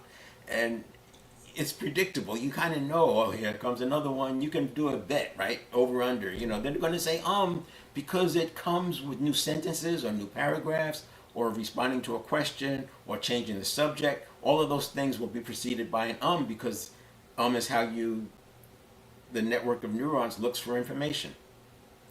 But when you're verbalizing the it actually interferes with the network of neurons finding the information. Then we intentionally add a pause. You leverage the pause. You practice giving commentary while pausing intentionally and also using the pause to create emotion. Like, I want to convey some emotion. How can I put a pause in here? Sometimes when I'm reading from the teleprompter, I'll put a pause in there to look at the next few lines and think about how do I want to respond. And if the teleprompter is set up to follow your voice, it's very easy to do that. You can pause all you want and read the next few lines and then come back with some emotion and energy that's aligned. And then we have rapidly switch the picture with good picture. That's a process, but essentially this is like saying stay to the dog when you want them to stay after you teach them to sit. But you're coming up with a picture about to say and then you blow it up with another picture of you being a polished speaker, etc. And practice daily for about a week. It takes a week to get this to lock in because neuroplasticity happens overnight. The first thing that you'll notice is awareness. Then you'll notice that you can redirect it real time. And then you'll eliminate it. But the one thing I tell people when we're doing these behavioral habits, changing them, These processes I'm introducing, they will they will show you the door, they'll open the door, but you still have to walk through. If you choose not to walk through, you're not going to make progress with the thing. So we've seen this one already. You don't have to engage. This is the 7 stages of agency. You don't have to engage. And on the other side, we don't want to do cleanup and rework. So you're going to automate it here. And I'm going to illustrate something because I think it makes a lot of sense before we step into the 4th pillar. So here's the breath work. I'll wrap up the 3rd pillar. Here's the breath work. I'm not going to go through it. I'll show you the next slides. So you have the physiological side. Those are powerful. And you can look all this stuff up. Box breathing. Most of you are probably familiar with that. Intentionally speak slow. If you're talking to somebody, you can just slow down intentionally, or you can verbalize. You can state what you're thinking about. You can verbalize. That I've gone through training where the idea was that you actually articulate what you're planning on doing because it refines things. And everybody's been in a situation where they thought they understood something, but when you start explaining it, you realize you have gaps and holes. And then physical tension and release. This is something you can just squeeze the chair. Take the pen and squeeze the pen and then release it. Squeeze and release. These are interrupts, but you're conditioning them automatically. And then the 3rd pillar is state mastery. So let me go to the pad. Well, I'll do this first. 3rd pillar, state mastery, personal leadership, agency, and expansion. Accessing the best version of yourself requires being in a high performance state. Cell behavior is like human behavior, 2 configurations. Either we're pursuing nutrients and growth, or we're in a configuration where we're in protection mode. Cells can't be in both at the same time. And humans, similarly, you're either in growth and contribution mode, or you're in, getting small mode. You're playing it safe. It's very difficult to be in fight or flight and pursuing with untapped potential, the best version of yourself. You can't perform at your best if you're stressed, and that gets back to that inverted U pressure curve. And here's another way to look at it. State mastery. The middle is stabilized. This is where we're going to spend most of our time, but if you spend most of your time in stabilized, occasionally you're going to fall into destabilized.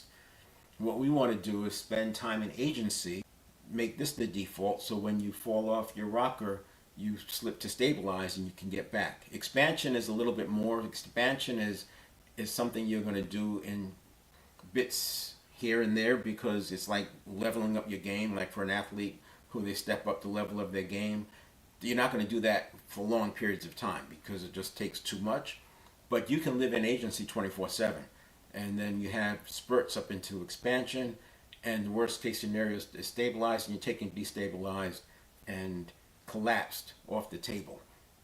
Collapsed would be like crashing out. Destabilized would be like agitated, cognitive narrowing, getting into that red mist kind of zone where you're just not able to access the best version of yourself.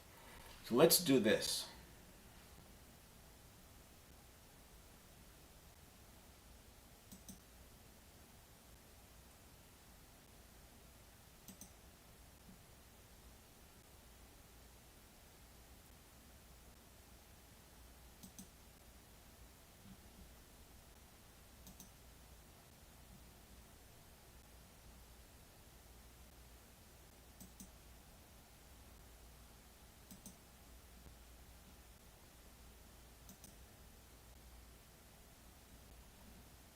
Oh, I see. Hold on.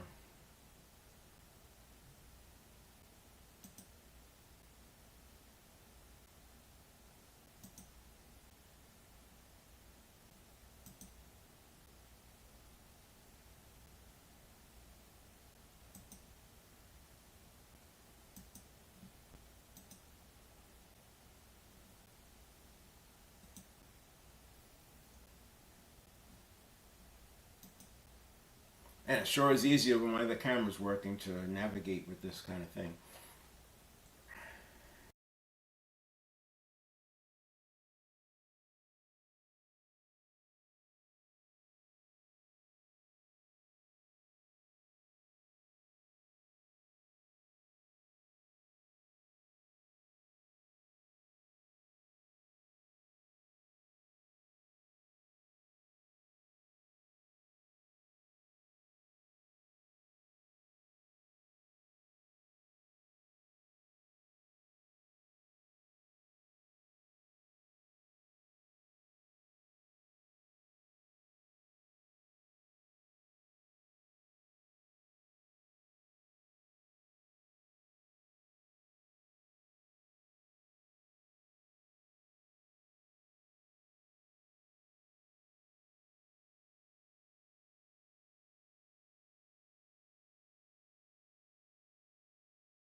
Okay, so that looks like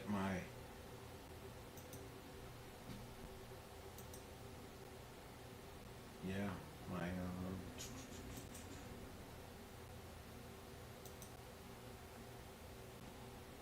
there we go. All right.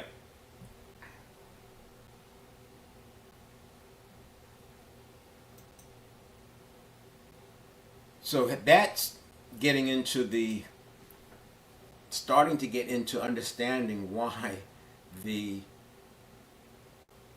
automaticity has such an important place with respect to how much pressure we're absorbing.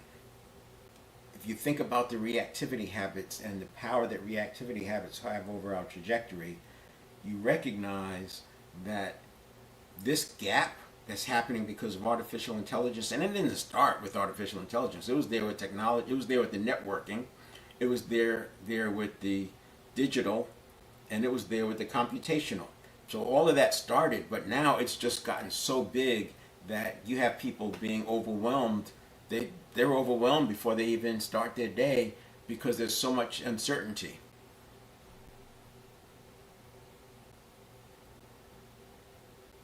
Yeah, thank you for that note. I appreciate that. I'll send you a DM if you want to have maybe join in or have a conversation. I'm fascinated by teaching this neuroplasticity because there's so many things to unpeel here. Now, and this wandering, I think what I'm going to do, just for those people who've been here since the beginning of the day, I am going to really simplify. I'm going live on multiple platforms, and I use multiple cameras, and the incremental value of the additional cameras in terms of quality, because it's really about the message, the incremental value of the additional cameras is not worth the risk. So I'm probably going to simplify and go to something that's very simple, suboptimal, and then just worry about capturing the image that I want so that when I do reuse the content, I can use a good image. I'm just telling you that for those of you who are thinking about going live or thinking about doing multimedia. All right, so we got this. Now, here's my 7-step reset. The 7-step reset framework. Step 1, you saw this already, beliefs, neuroplasticity, priming, mindset, and then psychology. Step 2, coherence versus chaos and rigidity. This is like a river.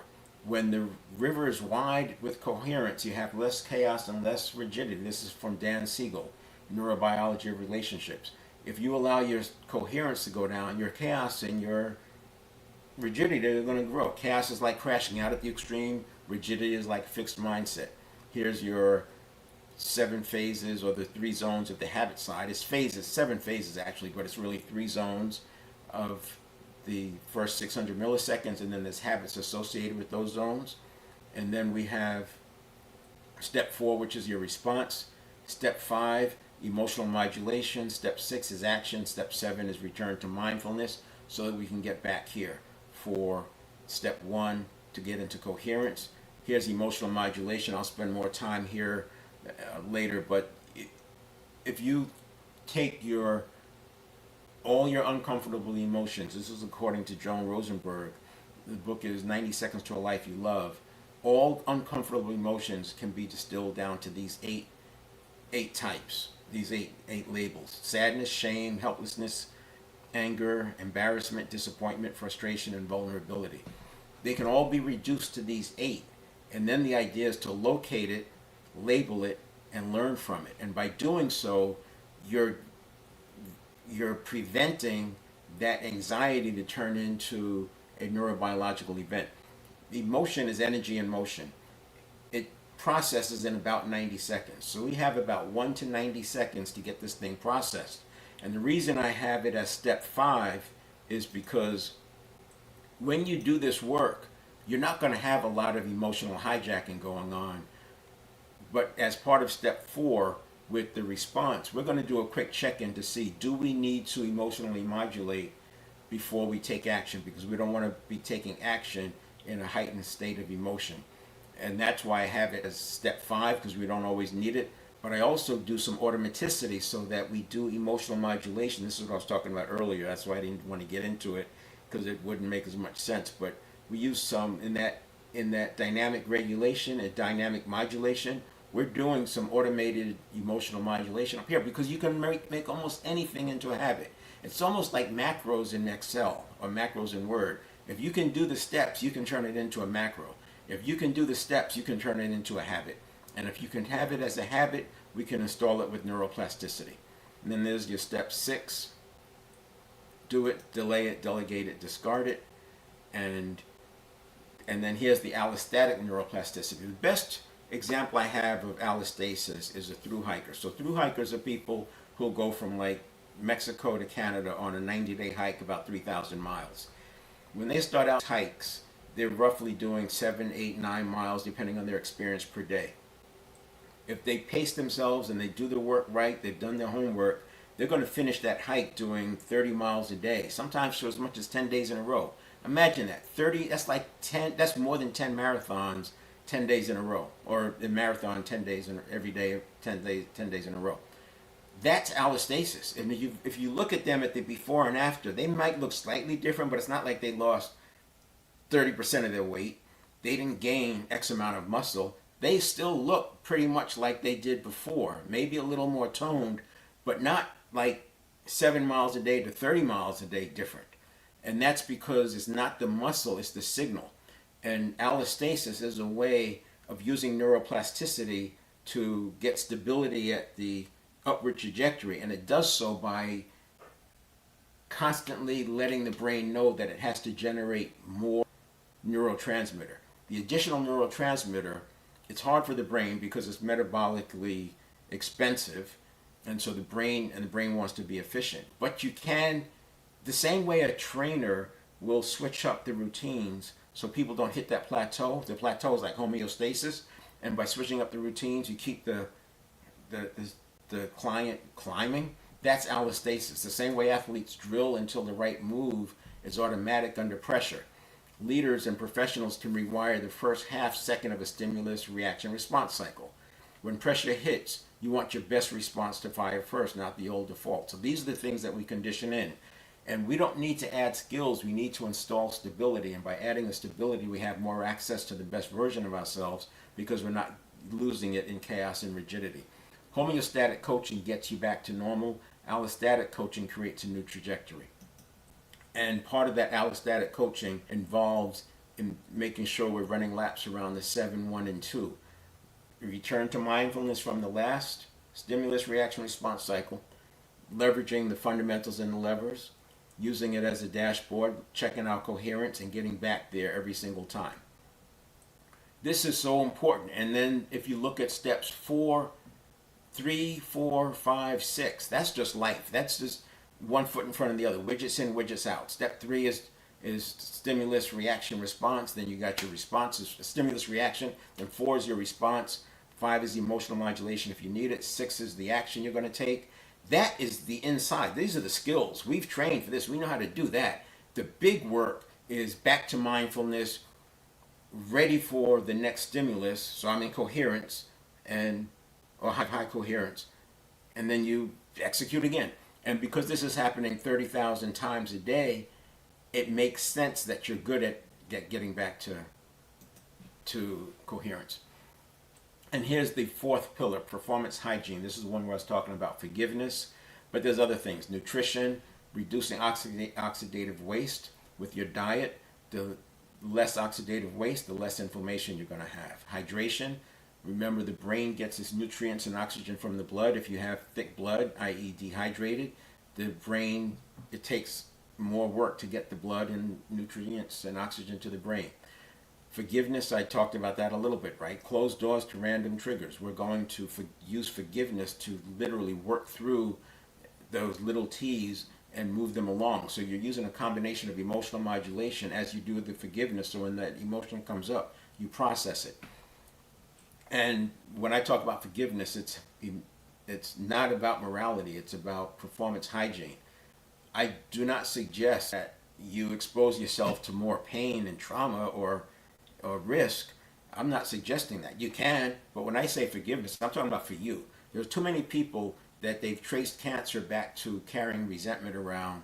You don't want to be carrying around resentment. This is doing nothing to the person you're resenting. It's doing a lot against yourself. So forgiveness, and it closes doors to random triggers. That's going to make it easier to predict your relationship time. And then we have specific exercise, all out intervals, 7 to 15 seconds. This is the core of allostasis. It's not like HIIT. HIIT can have HIIT, high intensity interval training, can have intervals of 2 and 3 minutes long. They all have recovery, but this all out is 7 to 15 seconds. Think sprinting. You sprint for 10 seconds and then you take a minute recovery. But sprinting requires a lot of recovery. Sprinting is easy for injury to happen if you haven't been doing it. You work up to it, and one of the ways to work up to it is with footwork drills. And guess what? Footwork drills hit the same factors as all-out sprint. So if you look at sprinting and you say, what are the benefits of sprinting? Just do a search. What are the benefits of sprinting? You're going to see things like improved BDNF, brain-derived neurotropic factor, mitochondria.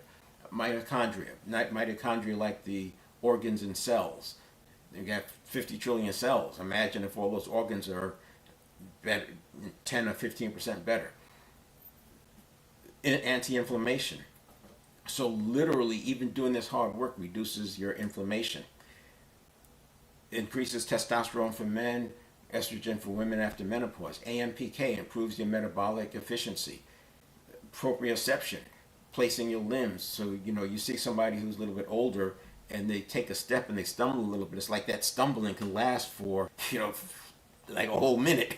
Not really, but 3 or 4 steps, because their proprioception is off. They're not using those skills. It's like they stumble and stumble and stumble.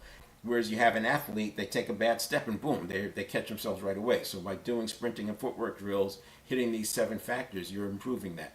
And the 7 factors: intention, novelty, precision, balance for physical, complexity for cognitive, progression, intensity for cognitive, explosiveness for physical, and then struggle at the edge of ability. What's interesting is these same 7 factors are present in gaming. And most of us know somebody who plays games for hours and hours at a time, and you look at how games are set up with the levels and the increasing complexity and the reward mechanisms and all that, and the risk and the reward. That's it. That's the allostasis. And this is how through hikers go from 7 miles a day to 30 miles a day, doing something that they love. Here's the forgiveness protocol, steps 1 through 4, and you could just screenshot that. If you want, I'll do 1. Identify and isolate, access the anchor, deconstruct it, process the charge, and it's all explained there. You can look at it. And then here's the second 4, the 5 through 8. Screenshot. Extract the lessons. So we're always going to learn from it. And this is the forgiveness process. Now, when you're doing the forgiveness protocol, I start with something small and then build up. And if you find yourself not being able to forgive the person, don't worry about it. Go do it again the next day, do it again the next day, because neuroplasticity will happen in between. And remember, we're not trying to expose yourself to more harm, and we're not excusing the person from their bad behavior. We're just forgiving them. And you know the thing, you can forgive and not forget, but you can forgive and decide you still never want to ever be around them. That's fine. The point is, let's remove the source of resentment from yourself. Then we have reframe the perspective. So looking at it from their point of view. Hurt people hurt people. They probably had harder times than you, and maybe hurting you was just a way for them to try to heal on their own. And then you have this one, shifting through their eyes. This is good to do just as a standalone. When you're having an intense conversation with somebody and you're reflecting on it later on, this is when you're by yourself. You can do it real time too, but after the conversation, when you're reflecting, just imagine going around and looking at yourself over their shoulder, watching your facial expression, listening to your tonality, listening to how you talk. You'd be surprised sometimes. Sometimes that simple step will show you that you're wrong, and you end up calling the other person saying, I just want to acknowledge something. I actually had it wrong, blah, blah, blah. And then the last one is release them. And, it says if you want, you can kind of imagine, can you give them a hug? And when you know you can give them a hug, you've released it. So there's your 4 pillars of self-mastery. The fundamentals: habit mastery, state mastery, and performance hygiene. And You can find more resources, as I said, at 7stepreset.com/live. There's your 7 steps. And I actually offer a program where we do this. You can do a big thing or a little thing. The little thing is we do this 7-step reset personalized. So everything I just went through, the 4 pillars of self-mastery, but extracting the parts that make sense for you. And since you've already gone through this training and have the vernacular and some of the common language, I do a special deal where we'll automate this, not automate it, personalize it. This is the exit ramp. We do the exit ramp on one day and the on ramp on another day because we want some neuroplasticity to happen in between. And then the quest, you're left with a blueprint for your quest. So we build the blueprint on the first day. We build your exit ramp on the first day. Then you come back a day or more later and we do the second day. And that second day is the on ramp. And we'll also lay out some pieces of the blueprint.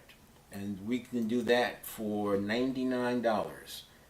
The reason why it's such a low price is because I'm introducing the bigger program that I do. But also, as I said, you've already been through this. So it's going to be a quick study because you already know the content.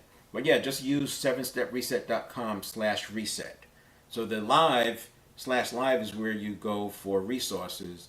The /reset is where you go to sign up for this special $99. 4 pillars of self-mastery is personalized. You keep the blueprint no matter what you decide.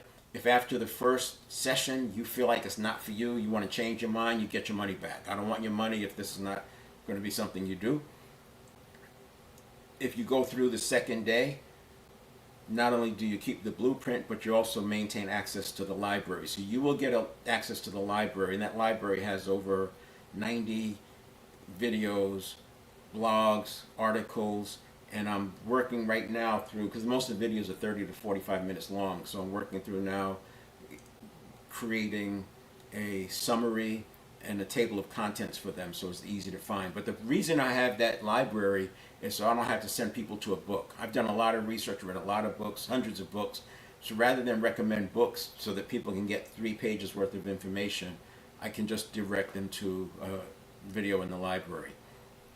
And then we'll also open up some self-coaching and group coaching, I should say, for people. But yeah, get your own personalized 7-step reset experience. $99, 7stepreset.com/reset, and I will see you on the other side. I'll do this again next week, 10 o'clock Pacific time. Tell your friends, tell your associates if they're into this content, have them show up. Same platform, Transformation After 50 on TikTok, and the various ones on YouTube and Facebook. And I'll put those on 7stepreset.com. I'll put them on 7stepreset.com/live so you can go to the platforms if you prefer watching there rather than on TikTok or wherever. All right, we'll see you next time.